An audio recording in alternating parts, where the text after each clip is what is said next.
Hello and welcome to Third Year Engineers. Today we are going to discuss Schrödinger's time-independent wave equation. And you're watching the third lecture of Engineering Physics 1 Derivation Series. I am a second year engineering student of an engineering college affiliated with Mumbai University. In the previous lecture, we discussed Schrödinger's time-dependent wave equation. If you haven't watched that, I'll highly recommend you guys to go and watch that lecture, as both these topics are equally important for your Engineering Physics 1 exams. Either one of them will be asked for 5 marks surely, so don't miss that out. Also, I had discussed all the basic formulas and everything required to understand Schrödinger's equations in the first lecture of this series. All these lectures link will be available in the description below, so before watching this lecture you should check out those lectures. I have dropped a Google website link below which contains all notes and all PDFs of these lectures. Also, it contains few of my handwritten notes, so if you need them, do check them out. With that being said, let's start the lecture.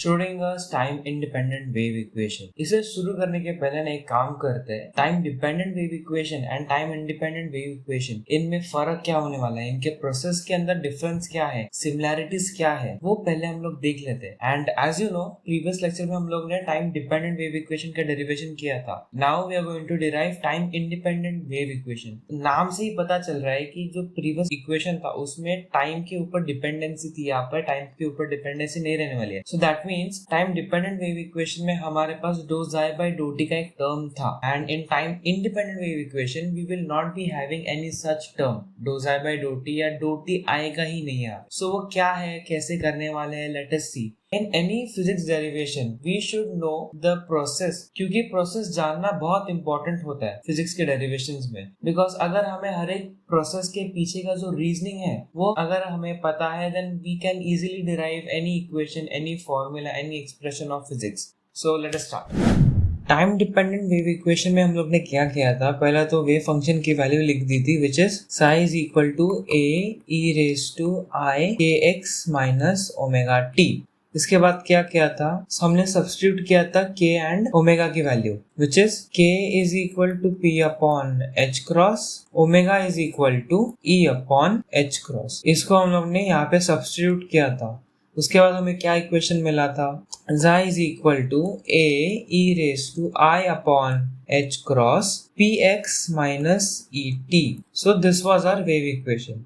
इसके बाद हम लोग ने क्या किया था, we have differentiated this wave equation with respect to x twice and with respect to time once. मतलब हम लोग ने यहाँ से do square psi by dough x square की वैल्यू फाइंड की थी and dough psi by do T की वैल्यू फाइंड की थी. And do square psi by dough x square मतलब दो बार डिफरेंशिएट करने के बाद हमें क्या मिला था, we got the value of P square psi. From that expression we had to find this value. And likewise time के साथ डिफरेंशिएट करने के बाद we got the value of E psi. ठीक है, अभी ये वैल्यूज मिलने के बाद हम लोग ने नेक्स्ट स्टेप क्या किया था, we had calculated the energy of that free particle. So energy of free particle जो हमें मिला था that was E is equal to P square upon 2m. इसे हमें दोनों साइड ज़ाई से मल्टीप्लाई किया था, then we got E psi is equal to P square psi upon 2m.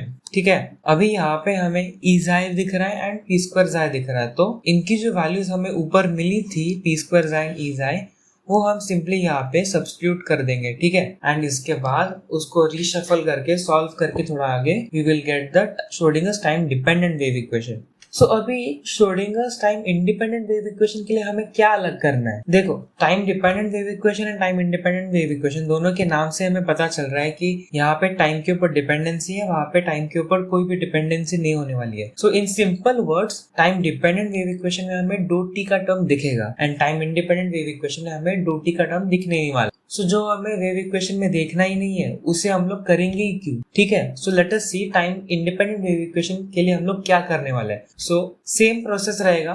देखो, स्टार्टिंग में तो हमें ज़ाई की वैल्यू लिखनी है, वेव फंक्शन की वैल्यू लिखनी है, उसमें k एंड ओमेगा की वैल्यू सब्स्टिट्यूट करने के बाद हमें ये इक्वेशन मिलेगा, which is psi is equal to a e raise to i upon h cross px minus et. इसके बाद हम लोग क्या करेंगे, एनर्जी का इक्वेशन लिखेंगे for a free particle which is E is equal to P square upon 2m.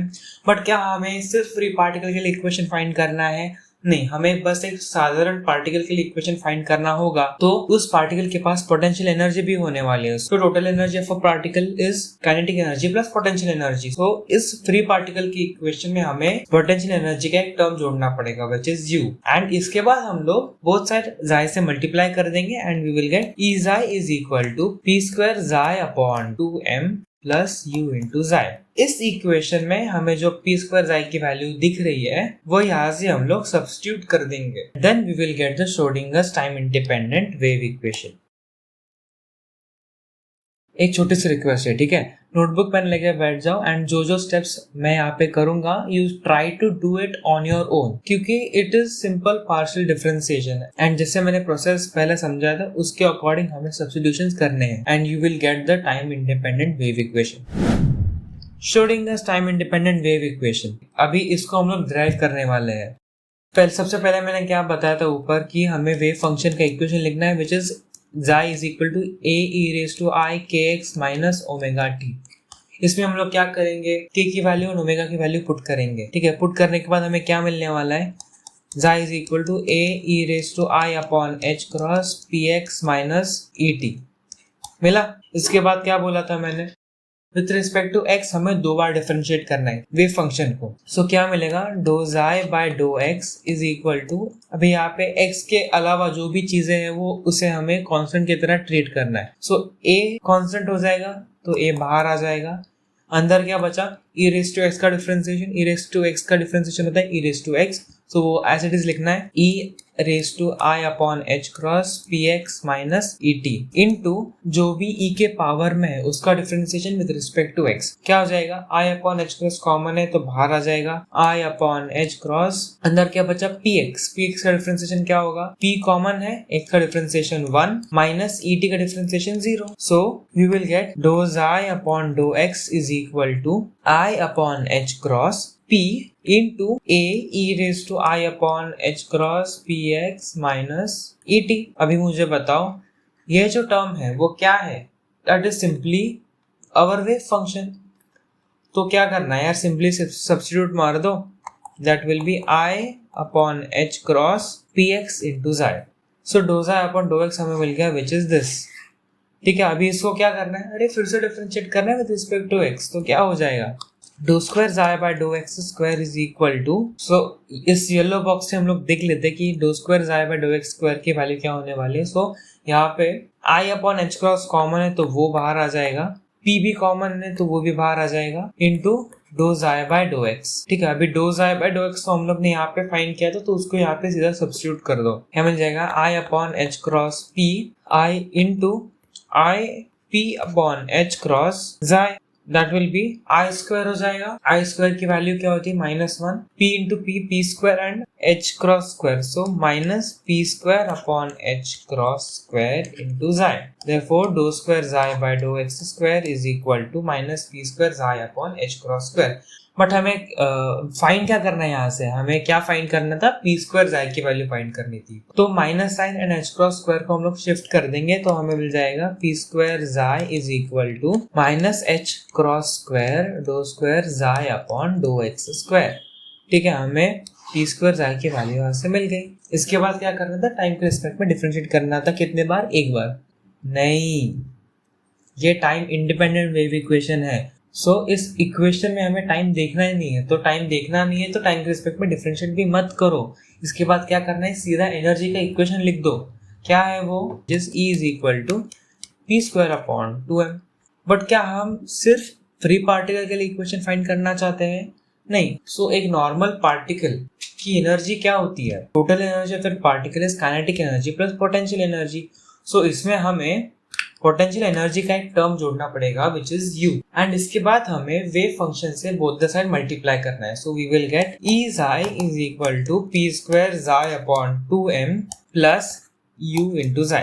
Then इस equation में हमें p स्क्वायर xi का जो टर्म दिख रहा है उसकी वैल्यू हमें ऊपर से सब्स्टिट्यूट करनी है विच इज दिस, यहाँ से हमें पी स्क्वायर जाई की वैल्यू मिल जाएगी एंड उसे हम लोग इस इक्वेशन में पुट कर देंगे तो हमें क्या मिलेगा, E psi is equal to 1 upon 2m into P square psi की वैल्यू क्या थी, minus H cross square dough square psi by dough x square plus U into psi. अभी ना हम लोग इस u xi के टर्म को ना इस साइड शिफ्ट कर देंगे, तो क्या हो जाएगा e माइनस यू ब्रैकेट के अंदर into xi. So e minus u into xi is equal to minus H cross square upon 2m डो square xi upon dough x square. ठीक है, नेक्स्ट स्टेप में हम लोग क्या करेंगे, ये जो डो square xi by dough x square का टर्म है इसे हमें सेपरेट करना है इस कोएफिशिएंट से.